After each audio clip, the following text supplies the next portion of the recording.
미국의 프레드 그레독이라고 하는 그러한 목사님이 사역을 한 지역에서 오래 하셨습니다. 그리고 이제 연세가 드셔서 이 교회에서 안식년을 맞아서 사모님하고 같이 며칠간을 휴가를 얻어서 그래서 산 속에 들어가서 산골 마을에서 지내게 되는데요. 그 산골 마을에서 지내는데 하루는 목사님 부부가 그 마을의 작은 레스토랑에 앉아 있는데 마침 한 사람이 이리저리 다니면서 그 식탁을 두루 다니면서 인사를 하는 것을 보게 됐습니다. 그 사람은 바로 목사님 부부가 앉은 테이블까지 오게 되는데요. 그 목사님이 바로 프레드 목사님이라는 것을 알고 목사님 앞에 반가이 맞이하면서 그리고 그 자리에 동석을 합니다. 그리고 지난날 바로 자기가 살아왔던 삶을 이야기하는데요. 그 사람은 그 동네에서 얼마 떨어지지 않은 산 너머에서 태어났습니다. 그 사람은 태어날 때에 그의 어머니는 결혼을 하지 않은 상태에서 이 사람을 낳았습니다. 그러니까 아버지가 누군지를 모르는 거죠. 엄마만 알고. 지금으로 말할 것 같으면 미혼모였습니다. 그 당시에 미국에 바로 이 미혼모, 특별히 시골에서 미혼모로 아들을 낳아서 기르니까 얼마나 말거리가 됐겠습니까? 그래서 동네 사람들은 이 어머니를 비난을 합니다. 그러면서 자라가게 되는데요. 이 사람도 학교에 갔는데 학교에 가니까 친구들이 그들의 부모님들이 하는 이 사람에 대한 비난을 다 들어서 아는 거예요. 아버지가 없이 태어났다는 것을. 그래서 학교에 오면은 친구들이 그를 놀리는 것입니다. 네 아버지가 누구냐? 그러니까 이 사람은 결국은 학교에서 외톨이가 되고 점심을 먹을 때도 혼자, 소풍을 갈 때도 혼자. 그래서 그는 자기에게 쏟아지는 비난을 견디지 못하고 그리고 더욱 힘들게 만드는 것은 그의 어머니와 함께 그 마을로 내려가서 장을 볼 때면 그럴 때면 많은 사람들이 지나치는 사람이 한 사람도 빼놓지 않고 이렇게 지나가면서 이 모자에게 들리도록 아주 이렇게 말합니다. 저 애비가 누구야? 아직도 저 애비 몰라? 이러는 거예요. 그러니까 엄마는 그런 소리를 들을 때마다 막 아들 보기가 민망스러웠어요. 또 아들은 엄마 얼굴 쳐다보기가 민망스러웠어요. 그래서 정말로 장보러 안 갈 수는 없고 그래서 갈 때마다 갔다 오게 되면 정말로 많이 힘들었던 거예요. 그런데 이 마을의 교회에 목사님이 새로 오시게 됐습니다. 이 사람 나이가 12살 때 그 목사님이 설교를 얼마나 은혜롭게 하시는지 그 성도들이 전부 다 이번에 오신 목사님 설교가 너무너무 은혜롭다고. 그래서 이 소년도 그 설교가 듣고 싶었어요. 그래서 교회에 나가기 시작을 했는데요. 그래서 이 소년은 이 설교를 들으러 가는데 가서 들어보니까 너무 많은 감동을 받았어요. 그래서 예배 시간 때마다 눈물을 흘리는 거예요. 그리고 은혜에 뻑 빠져 있는데 이 소년은 이 사람들이 싫어서 그래서 사람들이 다 예배당에 입장해서 예배가 시작될 때 살못이 들어와서 뒤에 앉아서 그래서 예배를 드리고 그 다음에 축도가 끝나자마자 총알같이 사람들 나오기 전에 교회를 빠져나갔습니다. 그런데 하루는 목사님 설교가 너무 은혜로웠어요. 그래서 뒤에 앉아가지고 울다가 보니까 사람들이 다 갔어요. 그런데 자기도 모르는 사이에 자기 등 뒤에 와서 어깨에다 손을 딱 잡는 사람이 있었어요. 그리고 그 자상한 음성으로 얘야, 너 누구니? 내 아버님이 어느 분이시냐? 이렇게 묻는 거예요. 돌아보니까 담임 목사님. 그래서 소녀는 먼짓 하면서 말을 못하는 거예요. 그러니까 목사님이 이렇게 말씀하시는 거예요. 잠깐만. 네 얼굴을 보니까 말이야, 너를 꼭 닮은 아버지를 내가 아는데.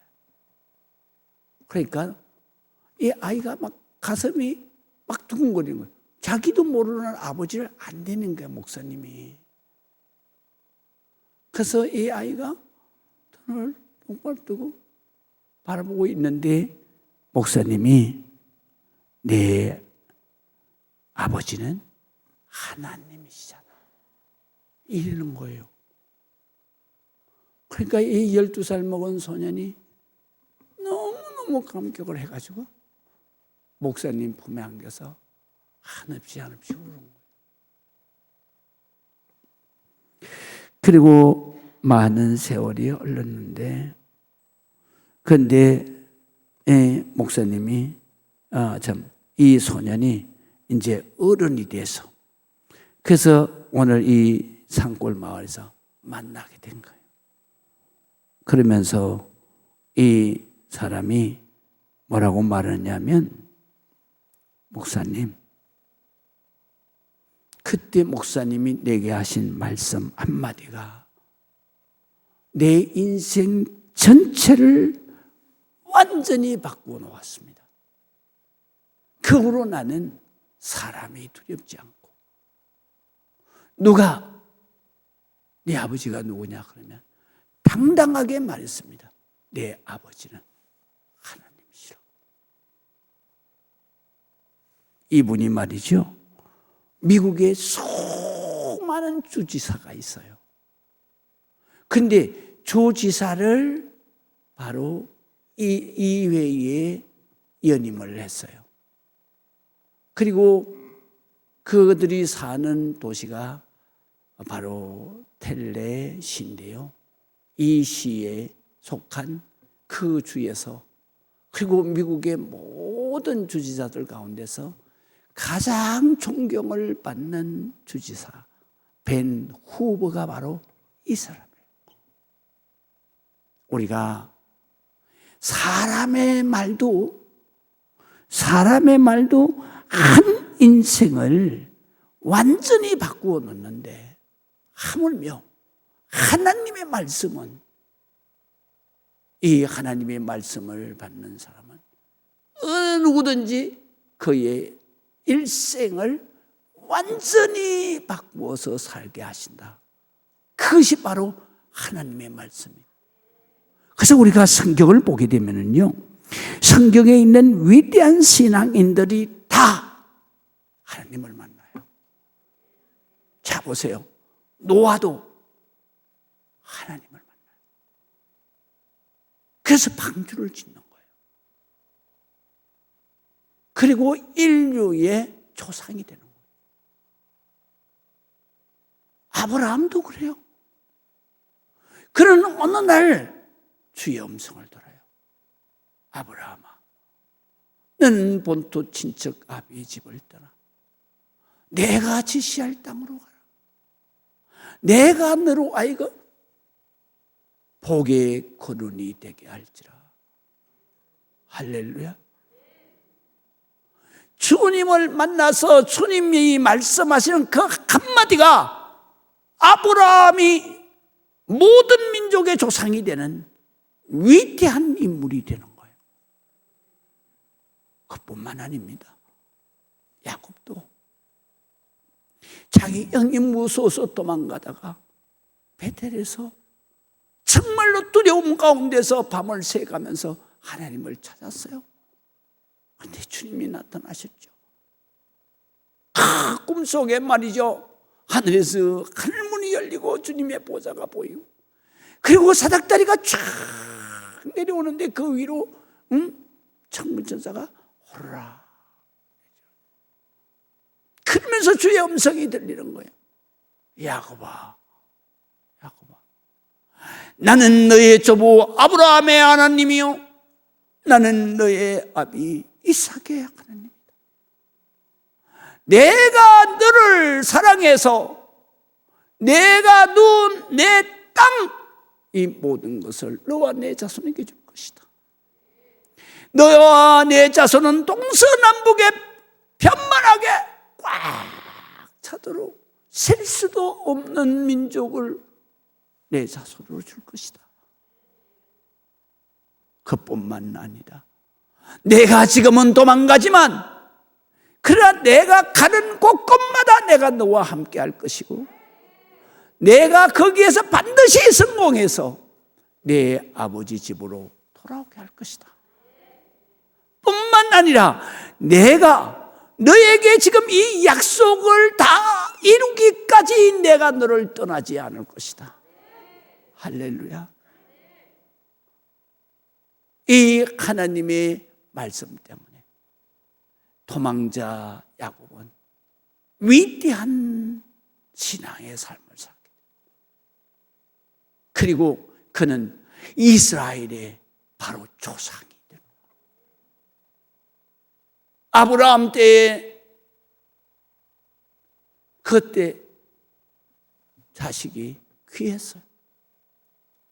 그런데 야곱은 12 아들을 낳는 거예요.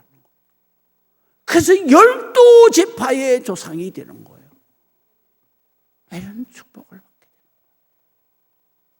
사람의 말도 한 인생을 완전히 바꾸어 놓는데, 하물며 전능하신 내 아버지 하나님이 하나님을 만나고 하나님의 음성을 듣는 사람은 반드시 그 인생이 바뀌어지게 됩니다. 오늘 본문에도 역시 사도 바울도 주의 음성을 들음으로 그의 일생이 바뀌어지는 거예요. 주님께서는 바로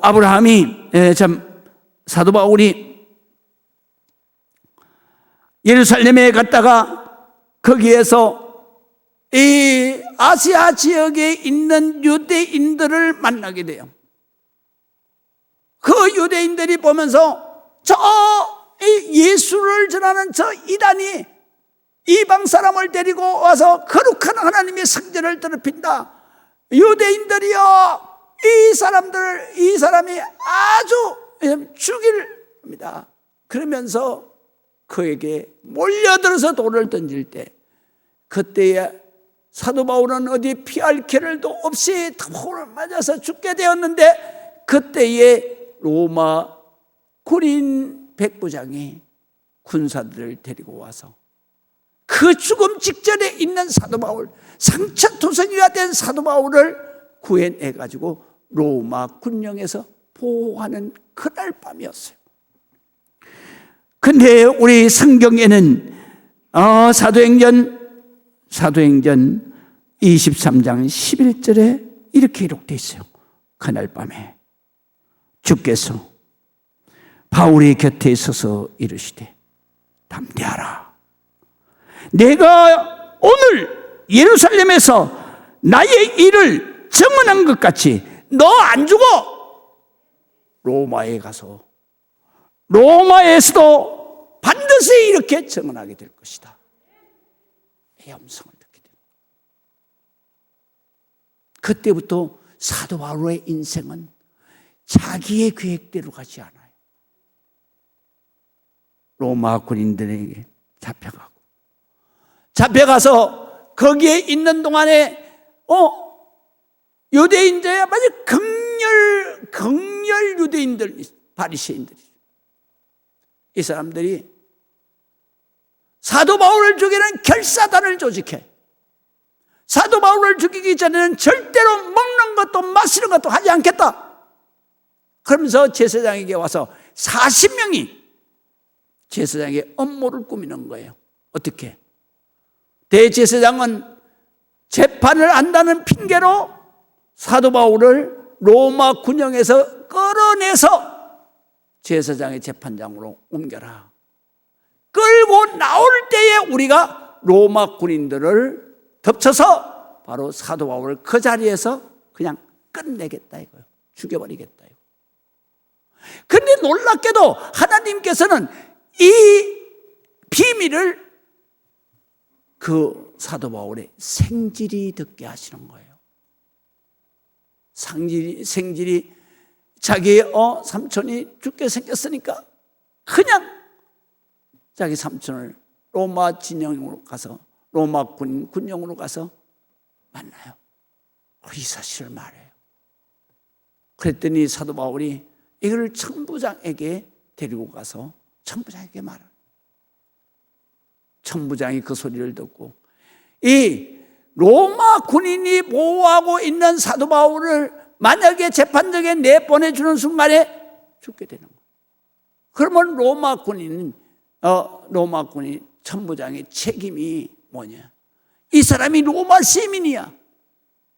죽게 되면 그 책임을 천부장이 다 져야 돼.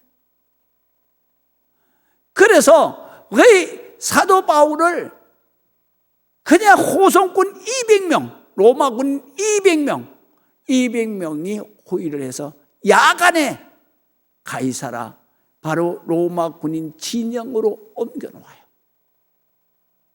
거기에서 하나님이 바로 그를 가이사라에 있는 그 헤롯 왕의 궁전에서 생활을 하도록 하는 거예요.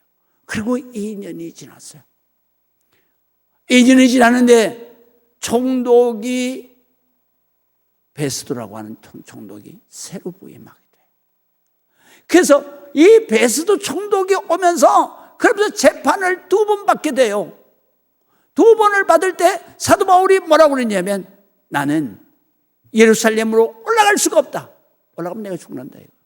그래서 나는 로마 시민이기 때문에 당신들이 나를 보호해라. 나는 여기에서 총독의 재판도 받지 않는다. 로마 시민이니까 나는 황제 재판을 받겠다. 그래서 황제에 가서 내가 상소하겠다.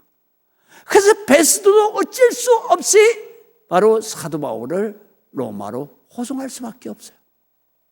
그래서 오늘 성경의 본문의 말씀이 바로 사도 바울을 로마로 호송하는 내용이 오늘 27장에 기록되어져 있어요. 사도 바울을 이 로마로 호송하는데 가는 길이 그리 쉽지 않았어요. 어떻게? 바로 로마로 가는 배에 제수가 되어서 배를 탑니다.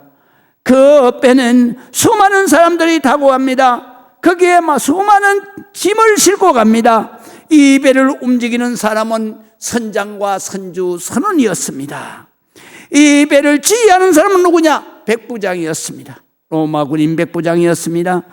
로마로 향하는 배는 가이사르를 떠나서 북쪽으로 시돈 지방의 시돈 항구를 거쳐서, 그러니까 하루 이틀에 가는 게 아니라 적어도 1년이 걸리는 백길이었습니다. 그래서 시돈을 거쳐서 구보로 해안을 따라, 구보로 섬 아시죠? 바로 누구냐?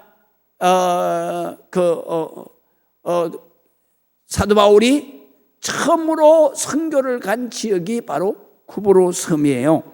그래서 구보로 해안을 따라서 길리기아, 밤빌리아, 루기아에서 이탈리아로 가는 그러한 큰 배, 여기에서부터는 해안을 따라가는 게 아니라 바로 지중해를 건너가야 되기 때문에 큰 배를 타지 않으면 위험하니까, 그래서 큰 배를 탔는데 그 배 이름이 바로 알렉산드리아예요. 그러니까 그 당시에 제일 큰 배다 이 말이에요. 그래서 그 배를 갈아타고, 그리고 그 다음에 그 큰 배도 역시 이 지중해의 풍랑에는 이기지 못하니까, 그러니까 해안을 따라 가는데, 그런데 니도 맞은편 살모네를 지나서 그레데 섬으로 향해 갑니다.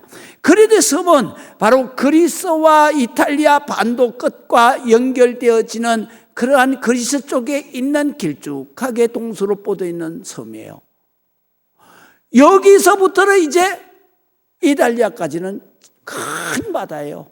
지중해 큰 바다를 가야 돼요. 근데 겨울에 이 바다를 못 건너가는 거예요. 왜 못 건너가냐면 겨울에는 거기에 막 강풍이 불고 막 태풍이 오고 이러는 그러한 바다거든요. 그래서 이 그레데 섬에 있는 항구에서 겨울을 지나고 난 다음에 봄에 가야 되는 거예요. 그래서 그들이 도착한 곳이 이 그레데 섬 안쪽으로 있는 미항이라고 하는 섬에 항구에 도착을 했어요. 그래서 오늘 성경에 있는 말씀은 미항은 작은 항구예요. 그러니까 편의 시설이 큰 배가 지금으로 말할 것 같으면 저런 배죠. 큰 배 여객선 있잖아요. 뭐라 그래? 사람들이 전부 다 그 배 여행하기를 원하잖아요. 그래서 그런 배니까 이 미항에는 여기에 성선한 사람들이 잠자리도 그렇고 지내기도 불편한 그러한 작은 항구예요. 그런데 사도 바울이 이 배를 타고 오면서 계속 기도하는데 그 금식 기간이 지나면 바로 겨울이에요.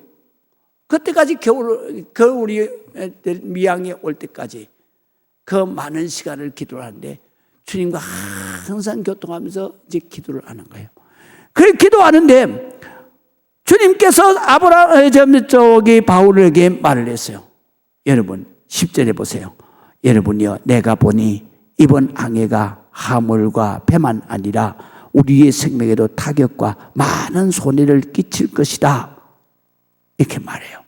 사도 바울이 자기 생각입니까? 아니에요. 그가 기도하니까. 기도한 것은 9절에 나오잖아요. 여러 날 걸려 금식하는 절기가 이미 지났으므로 항해하기가 위태한지라 그랬어요.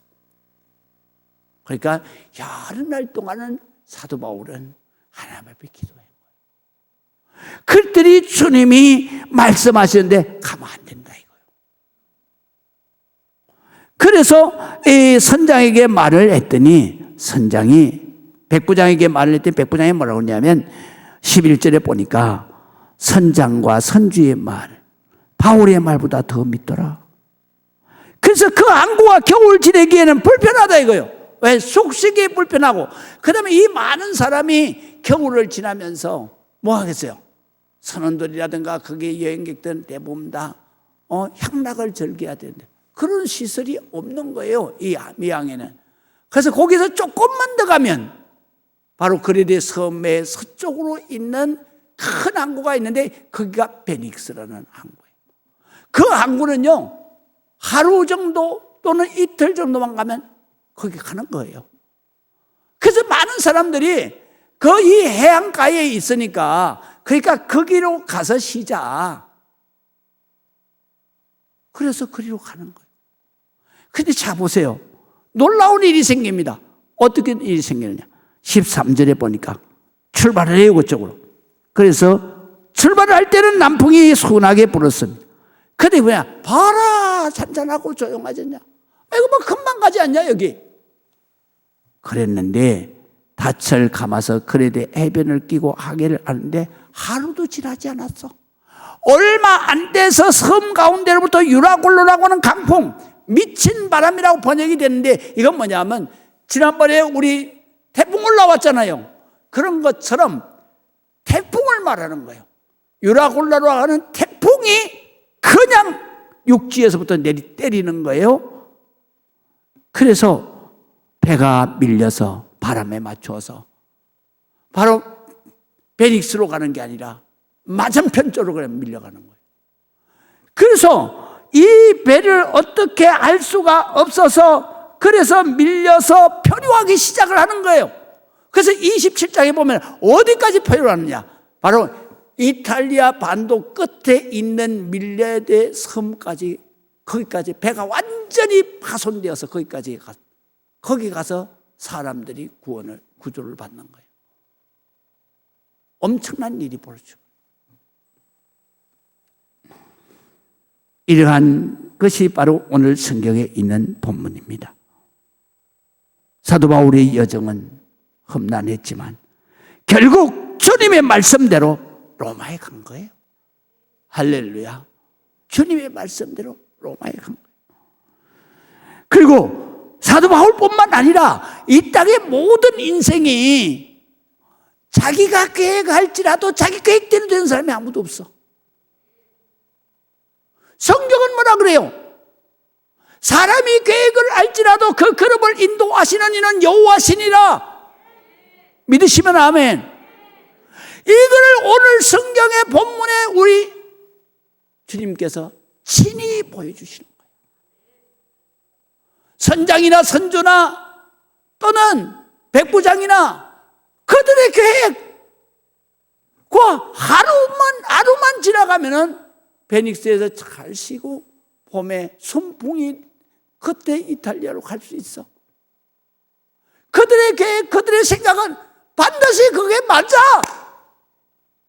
그런데 그 걸음을 인도하시는 이는 여호와 하나님이시다.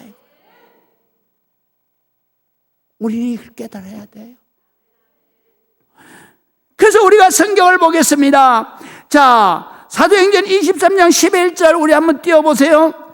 그날 밤에 주께서 바울에게 서서 이르되 담대하라. 내가 예루살렘에서 나의 일을 증언한 것 같이 로마에서도 증언하여야 하리라. 우리 주님이 왜 이 말씀을 하셨어요? 사도 바울이 그 예루살렘에서 돌에 맞아 죽기 직전에 로마 군인이 구출해서 로마 진영에서 제수로 갇히는 거예요. 앞이 캄캄하죠. 내가 어떻게 될 건가?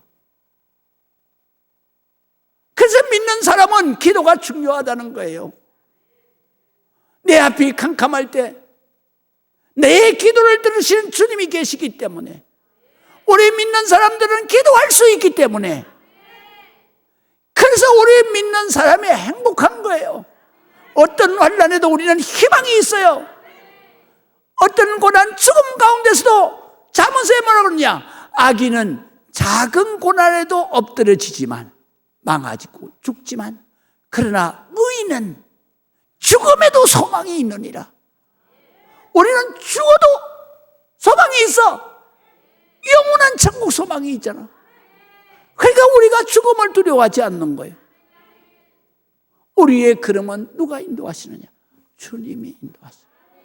그러면 우리 하나님의 자녀만 주님이 인도하시느냐? 그렇지 않아요. 믿지 않는 사람들도 자기가 아무리 계획을 세워도 그 걸음을 인도하시는 이는 여호와시니라.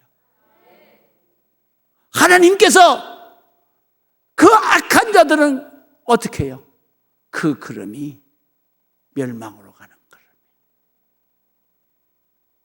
하나님이 멸망의 길로 인도하는 거예요. 하나님의 자녀는 기도하는 가운데 이미 주의 음성을 듣는 거예요. 그러니까 우리가 신앙생활 할 때 우리가 예배드리러 줄 성수하고 중요하죠. 그러나 가장 중요한 것은 뭐냐면 의식적인 예배를 드리는 게 아니에요. 여기에서 여러분들이 주님을 만나는 거예요. 주님을 만날 때 주님이 우리에게 말씀하시는 그 음성을 들어야 돼요. 그것이 바로 우리가 예배하는 목적이에요. 예수를 믿고 사는 목적이에요. 그 주님의 음성을 들어야 결국은 주님의 뜻대로 로마로 향하잖아요. 내 생각대로 안 되는 거예요. 사도 바울만 그런 게 아니라 여러분들도 마찬가지예요. 여러분의 생각대로 안 되는 거예요. 하나님의 위대한 계획이 여러분들에게 있는 거예요. 그래서 그 계획을 하나님 앞에 들으면 사도 바울과 같이 주님을 만나서 기도하는 가운데서 그 주의 음성을 듣는 거예요. 너는 이 예루살렘에서 나의 일을 정언한 것처럼 너 로마에 가서도 나의 일을 네가 증언해야 된다. 어떤 경우에라도 너는 안 죽어. 믿으시면 아멘. 우리가 인생을 살아가는데 인생은 가장 중요한 질문을 자기에게 하면서 살아야 돼요. 그 질문의 첫 번째가 뭐냐? 바로 나는 누구냐라는 겁니다. 여러분, 많은 사람들이 자기가 누구인지를 모르고 살아요. 그러면서도 많은 사람들이 자기 이름 부르잖아요. 아무개 그러면 예. 제가 아무개라고 대답을 했는데 네가 누구냐? 모르잖아. 여러분, 내가 누군지 알아요? 모르잖아요. 깨끗 안다는 게 뭐예요? 나 누구 남편인데. 이 세상에 남편 아닌 사람 누가 있어? 난 누구 엄마인데. 이 세상에 엄마 아닌 사람 누가 있냐고.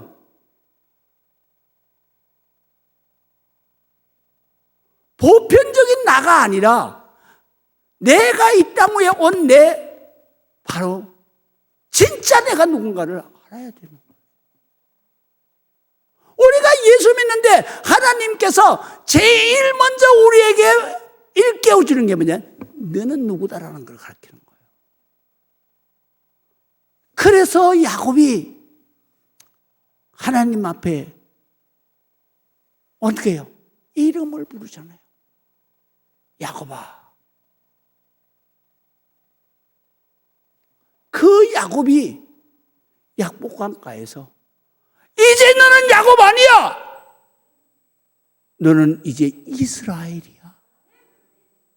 이스라엘이 뭐요? 어디서든지 싸워서 승리하는 자다. 하물며 하나님과 싸워서도 이긴 자다. 너는 이 땅에서 황태자다. 이런 뜻이에요. 내가 내 자신을 알 때 나의 존재의 위대함을 깨닫는 거예요. 우리는 이 땅 위에서 살아가면서 자기 자신을 알아야 돼요. 자기 자신을 아는 것은 누가 나라는 것을 가르쳐 줘야 되는 거예요. 누구밖에는 가르쳐 줄 수가 없어요. 나를 만드신 하나님밖에는 나를 모르시는 거예요. 아는 이가 없어. 하나님밖에는 아는 이가 없어. 하나님이 내게 너는 누구다. 내 존재를 알게 하시는 거지. 그래서 우리가 하나님을 만나야 되는 거예요. 내 존재를 알아야 내 인생을 사는 거예요. 내 존재를 모르면 헛땅 치는 거예요. 일생 헛땅 치는 거예요. 두 번째는 뭔 줄 아세요? 내가 무엇 때문에 존재하느냐. 이거를 알아야 돼. 존재 이유를 알아야 된다. 이 삶의 목적입니다. 나 무엇 때문에 이 땅 위에 사느냐. 이거를 모르고 살아가는 사람은 금수나 다를 바가 없어요. 왜냐면 짐승도 배고프면 먹을 줄 알아요. 배부르면 뒤집어서 잘 줄 알아. 자기에게 잘해주면 좋아할 줄 알고, 자기에게 박대하면 그냥 성질내고 달라들 줄 알고, 뭘 그 앞에 놓고 이빨 드러내고 그냥 뺏어먹으려고 어리는 걸 싸울 줄 알고, 이성을 보면 그냥 줄책 없이 달라들 줄 알고. 짐승 똑같이 해. 우리가 짐승하고 나온 게 뭐가 있어? 특별한 게 뭐가 있냐고. 그렇게 사는 인생은 짐승 같은 인생이야. 죽어서 아무것도 없어. 죽어서 뭐가 있겠어? 그래서 우리가 내가 뭐 때문에 사나? 뭐 때문에 사나? 내가 삶의 목적을 깨달아야 되는 거예요. 그래서 여자들이 대부분 다 어떻게 해요? 여자들이 50만 되면은 사춘기에 걸려요. 사춘기가 무서운 병이에요. 정신병. 그게 우울증 아닙니까? 그걸 갖다 서양에서는 무슨 병으로 명명했냐면 빈둥지 증후군이야. 빈둥지 증후군. 우울증이란 말이야. 왜 빈둥지 증후군이냐? 자, 여러분들이 결혼을 했을 때에는 자식 낳느라고 정신이 없어. 자식 낳는 게 내 인생의 전부야. 자식을 낳아서 남편하고 그냥 자식을 남의 자식 못지않게 키우려고. 그리고 발버둥 쳤잖아. 그래서 다 키웠어. 그냥 나가버리네. 남는 게 없어. 그래서 목적이 자식이었는데 목적이 사라져버려요. 목적이 남편일 때는요, 아기 낳는 순간에 목적이 자식으로 바뀌어버려요. 그래서 목적이 자식이 남편이나 아내인 것은 자식 낳는 순간에 사라져버려요. 두 번째 목적, 자식이 출가하면 사라져버려요. 그 다음에 목적이 없어. 그게 바로 빈둥지 증후군이야. 내가 왜 살았나? 너 뭐 때문에 사나? 그걸 생각하면 밥맛도 다 떨어져. 그래서 우리가 어느 때든지 내 인생을 깨닫는 것은 내가 뭐 때문에 사나? 삶의 목적을 깨달아야 되는 거예요. 또 질문이 있습니다. 내가 무엇 때문에 무엇을 하고 살아야 하나? 이게 뭐예요? 사명이야, 사명. 우리 90% 인간이 이게 없어요, 이게. 이거는 어디에서 오느냐? 나를 만드시고 이 땅 위에 보내신 하나님 아버지 밖에는 이 사명을 줄 시리가 없어. 하나님을 믿는 하나님의 백성도 이 사명을, 예수님을 만나야 이 사명을 깨닫지. 예수님을 안 만나니까 이 사명도 없어. 그리고 맨날 기도해야 된다, 주의 음성을 들어야 된다, 주일 성수해야 된다, 이래고 재촉하는 목사가 짜증나는 거지. 맨날 이지훈 목사는 그런 소리로 좀 설교 좀 일찍 끝냈으면 좋겠는데, 그럼 그막 절실것 하면서 아이고 짜증나. 아이고 걱정입니다. 주님이 얼마나 답답하겠어요? 우리는 제일 먼저 깨달아야 될 게, 주님이 나를 만드신 목적, 바로 내가 무엇을 하기 위해서 만들어졌나를 알아야 되는 거야. 그래야 그 순간부터 담대해지는 거예요. 그 순간부터 어떤 일을 만나도 행복해지는 거예요. 죽음이 와도 두렵지 않는 거예요.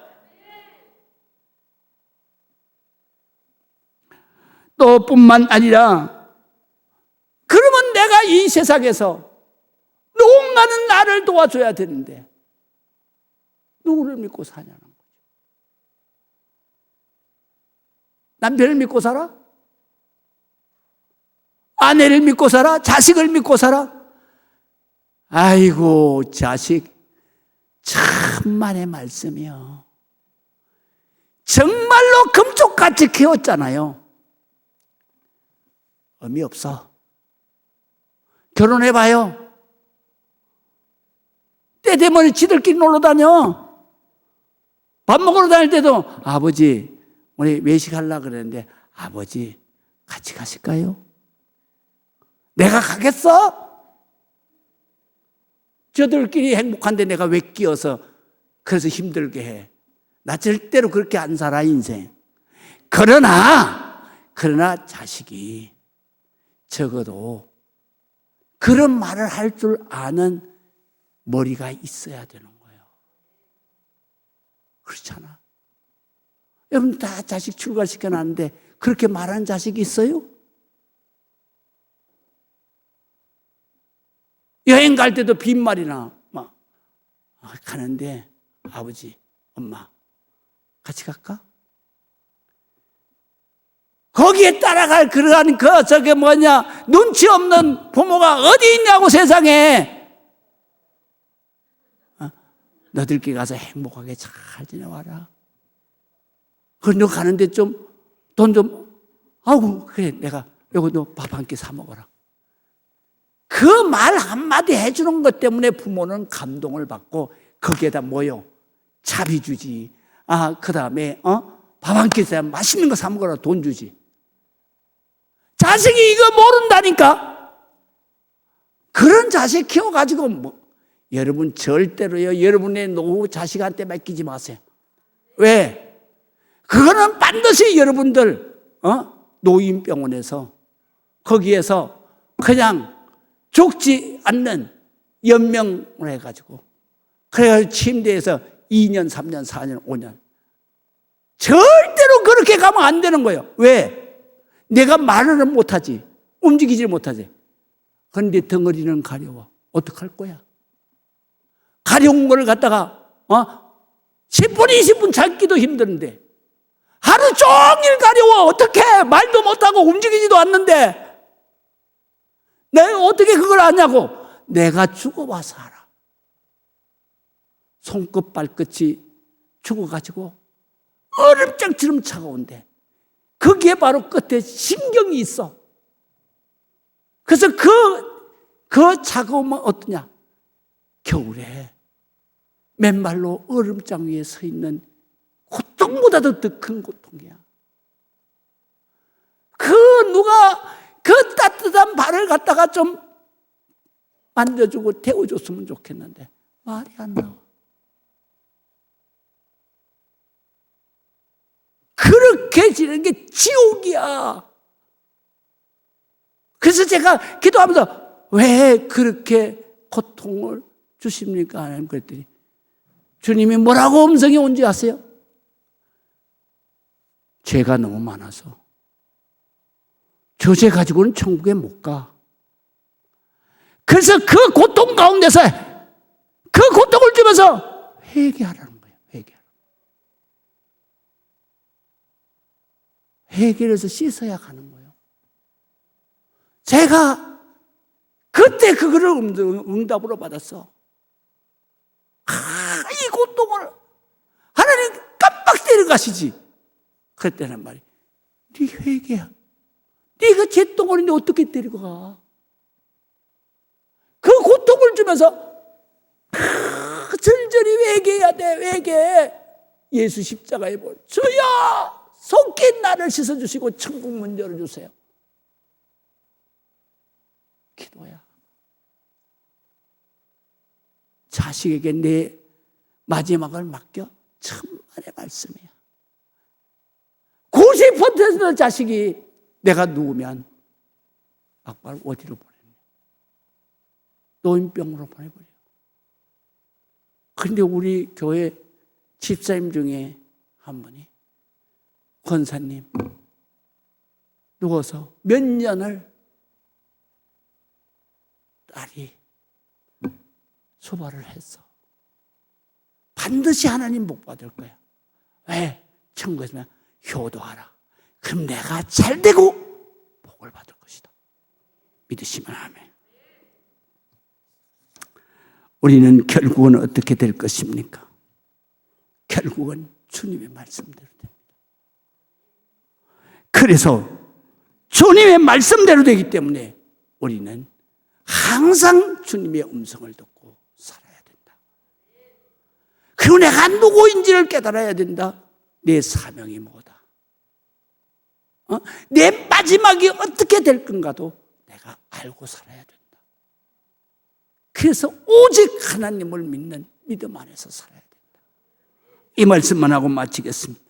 아프리카 선교사였던 리빙스톤이 정글에 들어가서 소식이 끊어져 버렸어. 그래서 영국 선교본부에서 사람들을 보내는 거예요. 연락이 안 되니까. 그래서 이 선교본부에서 사람들을 보냈는데 드디어 리빙스톤을 그 정글 그 깊은 곳에서 리빙스톤을 누워 있는 것을 발견했어요. 그때 이 사람들이 선교본부에서 파송한 사람들이 이렇게 말했어요. 선교사님의 건강과 안위가 염려된, 그래서 선교본부에서 이제 만약에 리빙스톤이 앓고 누워있거나 갇혀있으면 반드시 선교를 중단하고 본국으로 돌아오라, 그렇게 명령하셨습니다. 그랬더니 이 누워있는 리빙스톤이 이렇게 말해요. 나의 사명이 다할 때까지 나는 결코 죽지 않는다. 이 말이 말이죠, 아프리카에 있는 리빙스톤 선교 기념문관에 새겨져 있어요. 하나님 주신 사명이 있는 한 결코 죽지 않는다. 여러분 영화 보세요. 주인공이 중간에 사명이 끝나면 죽어버려요. 그런 영화 있습니까? 없어요. 주인공은 죽었다가도 다시 살아나. 왜? 사명이 있기 때문에. 주인공이 죽으면 그 영화는 거기까지야. 끝이야. 우리 하나님이 나에게 계획하신 나의 인생 드라마는 사명이 끝날 때까지 안 죽는 거예요. 그 사명이 끝나기 전에 내가 죽어버리면 거기서 끝이야. 하나님은 그런 시시한 작품 안 만들어. 사명이 아주 드라마틱하게 착 끝날 때 엔딩이 딱 되는 거예요. 기도하시겠습니다.